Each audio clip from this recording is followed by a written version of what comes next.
on public speaking. Michael Esposito will be our speaker for this evening. And I wanted to give one of you the opportunity to get some public speaking practice in and to introduce our speaker. So a round of applause for Rocky, who's going to introduce Michael for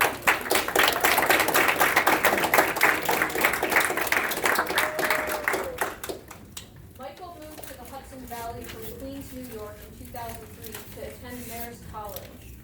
Upon graduating, he started working in the sales/marketing industry, Yellow Book and Groupon. Michael joined Accent Insurance Services, LLC, located in Highland, New York in 2018. He has helped local businesses and individuals with their insurance needs through access to over 40 insurance carriers, always keeping his focus on service and his clients' needs. Through the years, Michael cultivated relationships in the community. He is an NPRCOC board member, an HYPE committee member, co-chair of the Taste of New Cults, president of DCRCOC Toastmaster Club, events chair for Gardener Association of Business, commissioner of the Hudson Valley Basketball League, and serves as an executive board member for the nonprofit Forgotten Children of Haiti. Recently, he received the Agent of the Year Award, which is given to the top insurance agent for excellence in revenue earned, marketing, and customer satisfaction. You can catch his Quick Tip Tuesday, read his blog, listen to his podcast, and find relevant content on all his social media pages.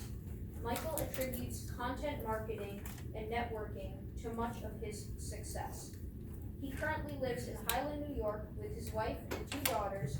He is passionate about the local community and is always willing to lend a helping hand. Please welcome Michael Esposito.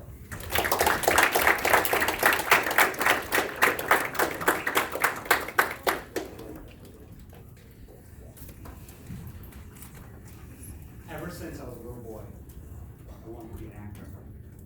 I wanted to be on the big stage.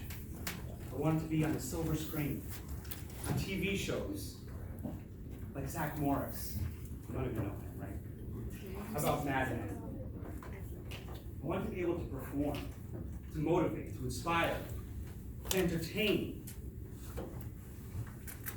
to lit up my imagination and get paid for it. That's what I wanted to do ever since I was a little boy. And then reality set in. Life got in the way. My parents said I had to go to college, and then I had to go and get a job. So I graduated Marist College, went on to work in sales for the next 10 years, as you've heard Rocky tell you about. But I was miserable. I was unhappy. I wasn't doing what I loved. I hated it. And I didn't understand why. I was good at sales. I knew how to sell anything. I knew how to speak to people. I knew how to close a deal. I knew how to prospect. You guys don't even know what prospecting is, right? Prospecting is when you go out and find clients for yourself. I was able to do that really well. But I was miserable, unhappy. I couldn't figure out why. So one day, sat down, depressed, lonely, on my couch, watching SportsCenter for hours, watching it over and over again. And I figured it out. I wasn't going after my dream. I wasn't going after my passion. I wasn't going after my why, my reason. It was acting. It was performing. It was to inspire people like you. So, I quit my job. And it was a perfect time, too. Because my wife was pregnant. It's not like we needed money or anything, right? We're just about to have a kid. You don't need me to have a job. So I quit my job. I told my wife, and I was like, hey, I'm going to become an actor. And she looked at me. She was a little shocked, a little scared. She understood. She said, Michael, it's your passion, it's your dream, and you have to go after it. So I did. Quit my job, and I booked my first acting role. My second, my third. I did backgrounds on shows like Shades of Blue, Law and Order, The Deuce. I got to work with Ray Liotta, James Franco, Jennifer Lopez.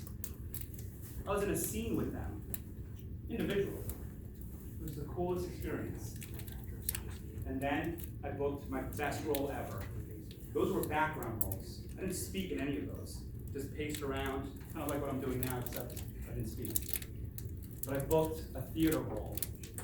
And I had a real role where I could speak. I was excited. I was also nervous. I was scared. I was worried I'd forget my lines. I was worried I'd get up on the big stage. I wouldn't know what to say. I played George, a hopeless romantic who was in love with a nun. Right? Thank you. Finally, we got somebody laughing. And I got up on stage, and I was ready to give out my line. And the actress to my right, to my left there, said to me, "What are we going to do now, George?" I froze. I forgot my line. Line? Thankfully, it was just dress rehearsal. All right, I heard a couple laughs. It was just a dress rehearsal. I was lucky. But what happened after that was the director pulled me aside. He said to me, "Michael, it doesn't matter whether you remember your lines and say them perfectly. What matters is that you get your message across. It doesn't matter that you forgot your line, but play into the scene." And it's the same thing with public speaking or giving a speech. You can forget your line, it doesn't matter. As long as you're getting the message across, that's what matters. That's all that matters in public speaking. Tonight, you're all going to learn the fundamentals of public speaking. And you're going to learn my 3 principles of public speaking. I want to make this very easy for all of you. There are so many different ways and methods and ideas of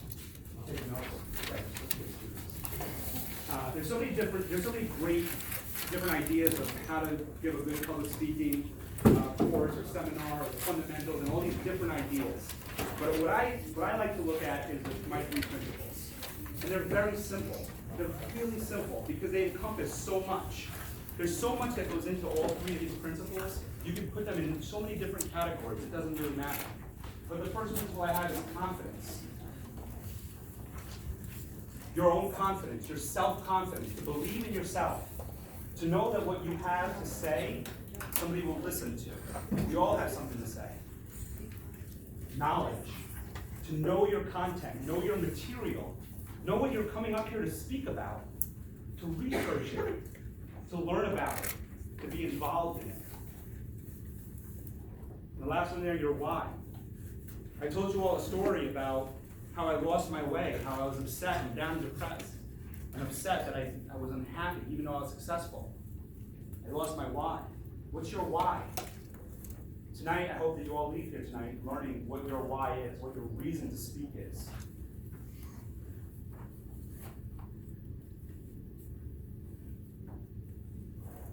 Good? You got our 3 there? You're going to see them again, don't worry. So the first thing you all need to do is overcome your fear. Let's see if this plays for us. Fear is not real.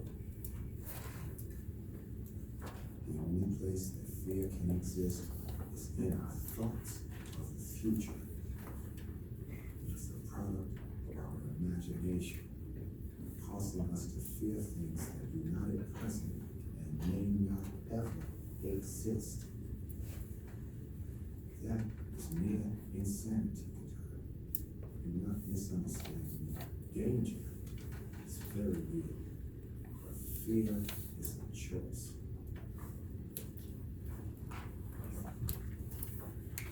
Fear is a choice. Fear is something that we create. We create that in our minds. If you're in sports, if you're in a club, if you're in anything where you have to go out and perform and do a show of any sort, that's what your coach or your teacher or somebody will tell you. Fear is something that you're creating. We create fears and these illusions that something bad's going to happen, that the worst is going to happen to us. not reality. It's not truth. Danger is real. Fear is not real. Can you, there's a little participation here. Who here fears public speaking? All right. You can put them up higher. Let me see some hands. I want to be able to see who the people I'm going to call on next are going to be. All right. So you fear public speaking, right? Who's nervous to come up here and be able to present or speak? Go ahead, raise your hands. Get involved. There you go. If you look around, it's most of us, right? We all fear it. We all have a little concern or worry. But are you really that fearful of public speaking? Or are you really fearful of failing? Who here is really more afraid of failing? Right? Now, on a separate note, you can put your hands down. Thank you. Who here uses social media? Really, all the hands should be up, right? Everybody. And out of all of you, who posts to social media? Maybe you write a little post, you say, make a comment, you don't make a comment? Post a picture? A video? Right? Is it fair to say that pretty much everybody in the room does this? What's the difference? You know what the difference is? Okay, give me an answer.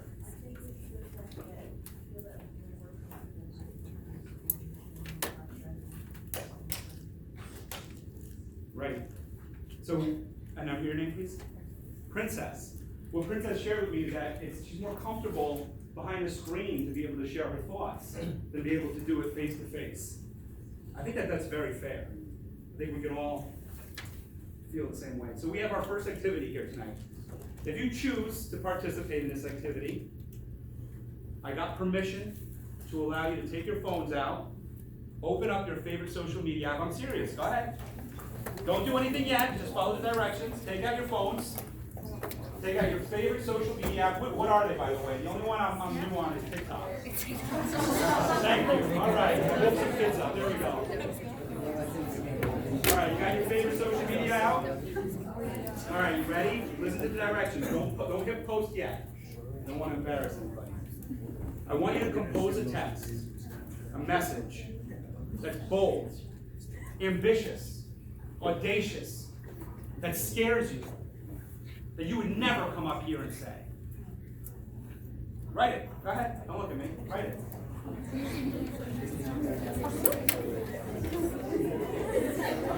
Don't post it. Write it.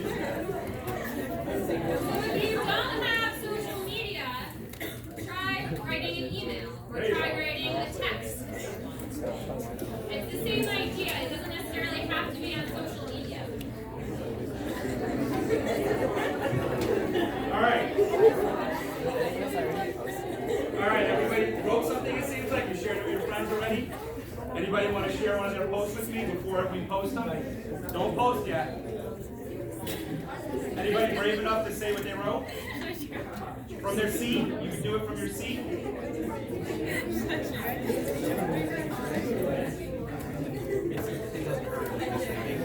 No? I guess that's a no. All right. Don't post it. Everybody put your phones away now. X out of it. Don't post it unless you really want to. X out of it. And you got to put your phones away now. Everybody put their phones away. And go back to personal silent mode.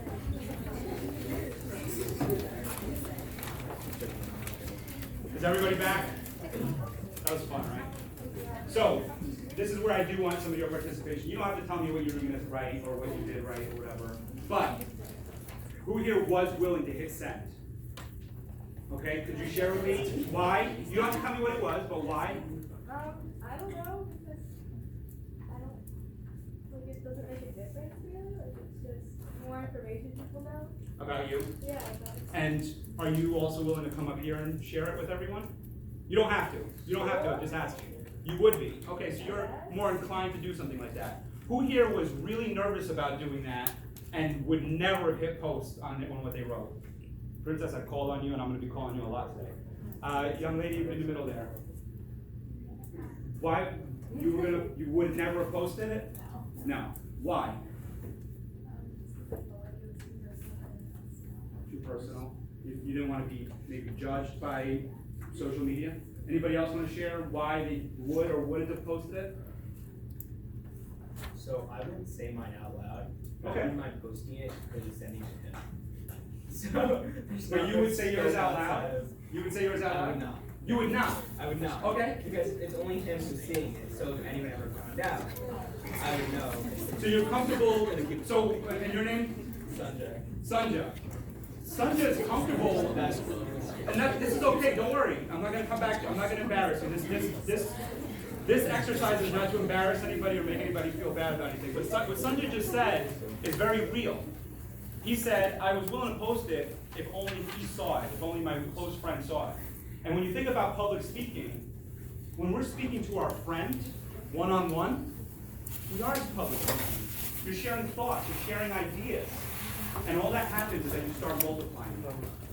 So thank you. So let's go back to fear, because you all said you're very afraid of coming up here and speaking. Don't confuse fear with danger. Fear and danger are two very different things. We talked about fear, and we talked about what fear is. Fear is an idea, it really is. It's just an illusion that we make up in our mind. This is truth. Danger is real. Danger is the real thing. When you skydive, as exciting as it could be, as fun as it could be, that's dangerous. It's okay if you said to me, Michael, I am fearful of skydiving. I would say, that's a good fear to have. You want to live, right? I think that's fair. For the most part, most people live. But there is a chance that your parachute doesn't open. That's the truth. That's dangerous. That's why it's exciting. That's why it's exhilarating. That's why it's fun. Fear, you don't have that. Public speaking, you come up here, I can pick one of you out. As much as you would hate me taking you out of your seat, you're not going to die coming up here. Maybe of embarrassment for yourself. Maybe you're going to be afraid of failing like you said to me already. But you're not going to die. If I fail at what I'm doing tonight, I get in my car, I go home the same way as if I succeed. Walk out of here alive. You might want to kill me, but that's, besides the point. The next thing that we want to focus on is our nerves. So once we get fear out of the way, which I hope I did for some of you, and understand that it's a process. It's not easy to get rid of fear. I get that. It takes time, it's a process, it's something you have to work at.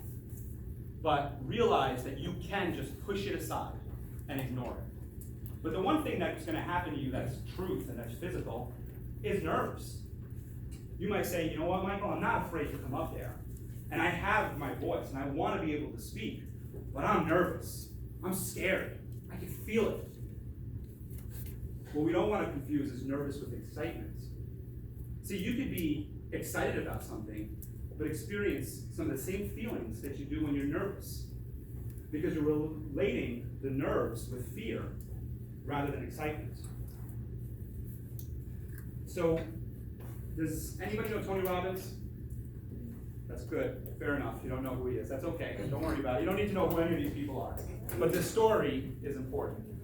Tony Robbins is a motivational speaker. He's an inspirational speaker. He used to meet with regular people, but he only meets with celebrities now. And Barbra Streisand was a famous singer back in the 70s and 80s.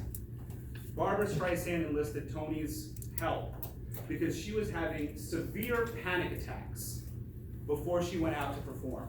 Now this is a singer as popular as, give me a female singer that you people listen to. Come on. Give me one. Anybody? Cardi B, I don't know. Cardi B? You made him have to tell me Cardi B? None of you could have said that? Man, you guys, we really have to go back to the fear slide with everybody. Right? Thank you for that. All right, let's come back to it. Let's come back.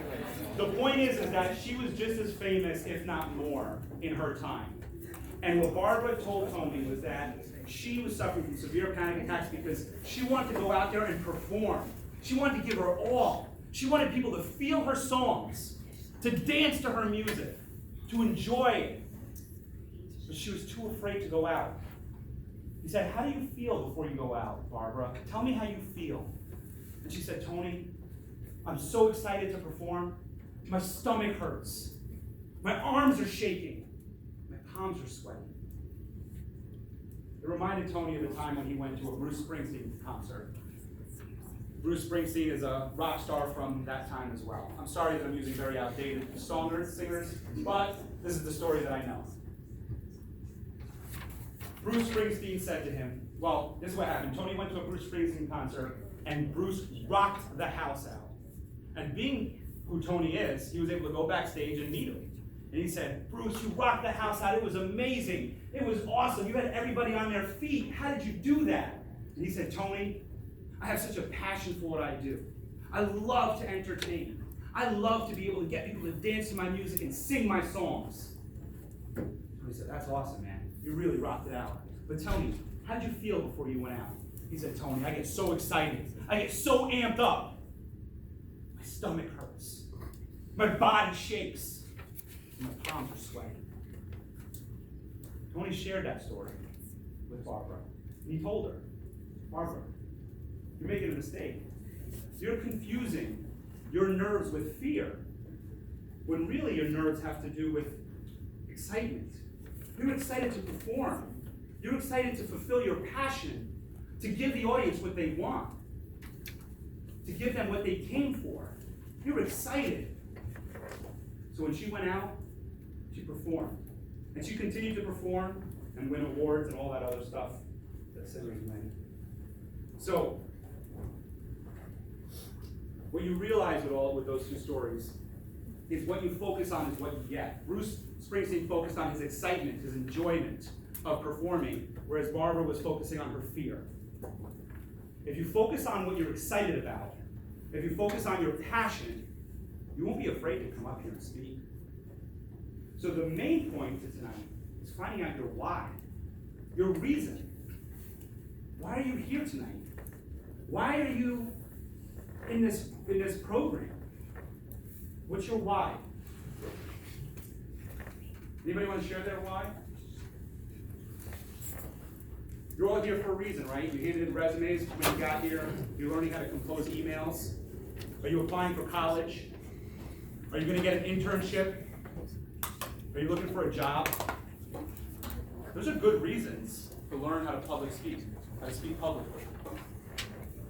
Maybe you want to get a sponsorship for some kind of program or something that you're raising money for. All right, now I'm going to call on somebody. I need 3 volunteers, 3 brave souls to step out of their comfort zone, who have a passion, a reason why they're here tonight. I need one from the first 3 rows, just one person from these 3 rows right here. One person. Go ahead, pick somebody. You, sir. Come on up. I need somebody from the middle row. Give them a round of applause. Come on, you want it? There's somebody from the middle row? I need one person from the middle row. Karan's going to pick you if you don't come up. Karan, pick somebody. From the middle rows there. Come on up. Who? Garima. Come on up, Garima. Give Garima a round of applause. And am I going to get a volunteer this time from the back row? Remind me your name again? Sanja. Come on up.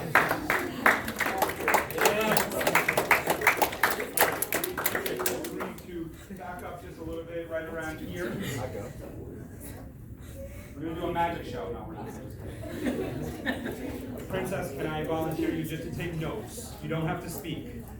Can you do me a favor, just write their names down for me, please? And I'll tell you what notes to take for them.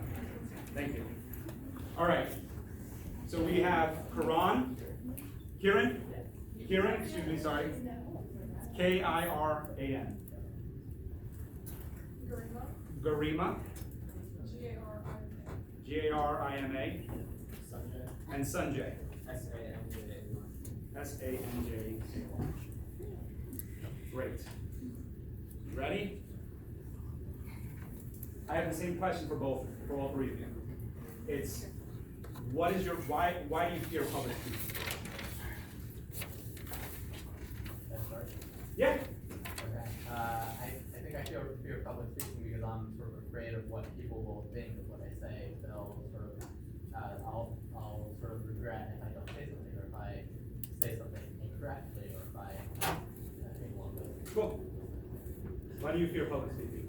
There's multiple reasons. One is if people don't agree with my opinion on what I'm speaking about, then obviously like what you're said, they will judge you based on that, and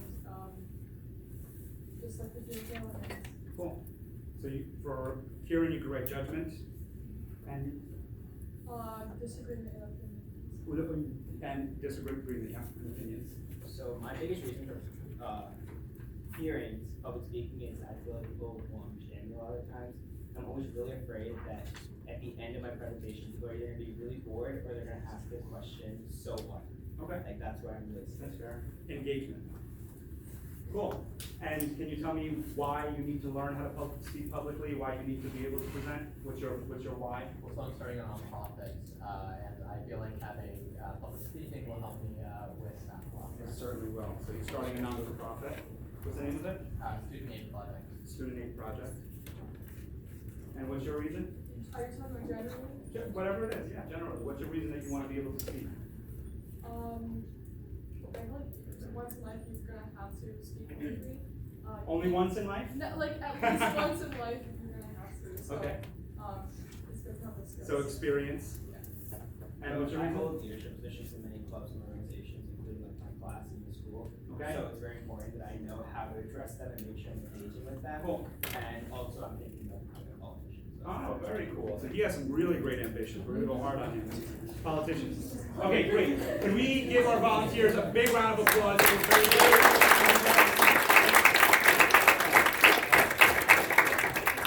Now, we're just gonna do a quick recap. Princess is gonna come up here and, no, I'm not, I'm just teasing you. Okay, so I'm gonna need this for a second. Here's what we're doing next. This is our second activity that we're all gonna do. We're gonna break up into little groups. Right in your desk, just turn to your partner, we're not going anywhere. I was supposed to do this slide for you guys. Don't worry, don't be scared. All right, so here's the activity. Break up into groups of 4 or 6. You can turn around and speak to the desk behind you, to the people in the desk behind you. But in this first row here, we're gonna help Kieran. We're gonna help Kieran. We're gonna help him using the 3 principles that I talked about, right? Use my principles: confidence, knowledge, and his why. Kieran's why. Kieran's fear is judgment. He's afraid of judgment. And he's starting a non-for-profit. So just in your little groups, what you're gonna do is you're gonna try to come up with some tips and strategies, some ideas to maybe help him, whatever it is, with his non-for-profit, some tips on public speaking, whatever it is that you think you can help him with. Barba, you're in the middle? Yep.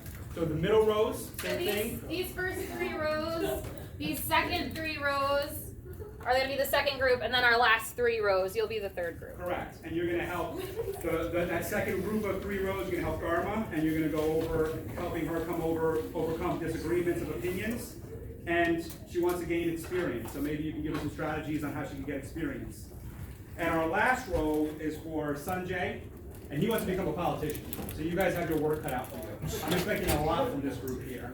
On being able to help him overcome his fear of public speaking and some tips on how he can become a politician. We're gonna take 5 minutes to do this exercise, and then we're gonna present it. Go ahead.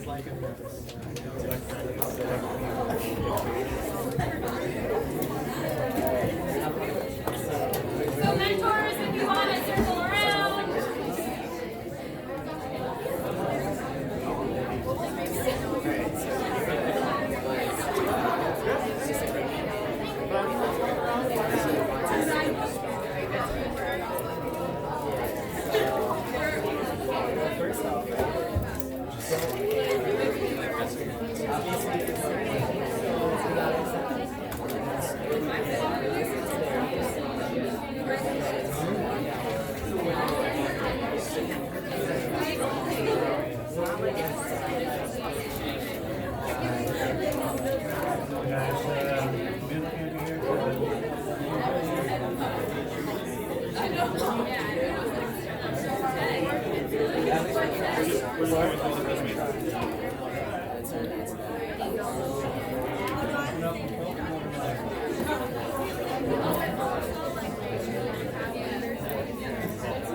Everybody good? Everybody got their presenter? Someone's gonna come up here and give another 10-minute speech right now. Just kidding. Just kidding. All right. For our first group here, do we have any tips? You have a tip for yourself. What's your tip? For me to be loud and proud, and it's from SpongeBob. So, It's told from what? from SpongeBob, so it must be important. SpongeBob said to be loud and proud, and that's true. That is very true. SpongeBob is right. Rocky, you got it. Let's all listen to what we have to say here. Separate your identity from your actions. So, do you know what you guys mean by that? You want to elaborate on it for him? Yeah, Go ahead. so when he's afraid of, what was it again? Judgment? Judgment. You're afraid that you'll be judged as a person, but if you separate your action, actually what you're trying to do, and you're not, then you won't fear that judgment for your coming to your personal life, but the judgment will be on actually what you're trying to do. It won't be as strong as personal. That right there is really great advice, because that's the truth. You want to separate the two. Exactly what this group hit on it right on the head for you. Is that I'm being judged while I'm up here. We're all being judged. You walk into school, you're getting judged. We know that. It's not new, by the way. It's been happening forever. It's been happening. You just have to realize that you have to separate yourself from it. You have to be who you are, authentic to who you are. That goes back to confidence. So that's about building your confidence, about being aware of who you are. And I know that's hard at your age right now. I get it. You're going through a lot of different things in your life. Totally get that. I was there a long time ago, right? But you have to be able to separate it and realize, you know what? I don't care what other people think. I'm going to go and do me. I'm going to do what I need to do to make myself successful, to do what I'm happy and proud about. And you separate it. Can we get to the second group here? What kind of advice do we have? What kind of tips do we have? Anybody want to share? Who wants to help Garima out? Yeah. Yes. I think a good tip for overcoming like disagreement, people disagree with you, it's like you have to know that nobody will always have like everyone in the same room having the same opinion. You just have to be aware that like there will always be people like this that disagree with you. You just have to be more confident in your own opinion and more knowledgeable about it, I guess, because like I don't know if you're more knowledgeable about it, you can persuade others into your opinion.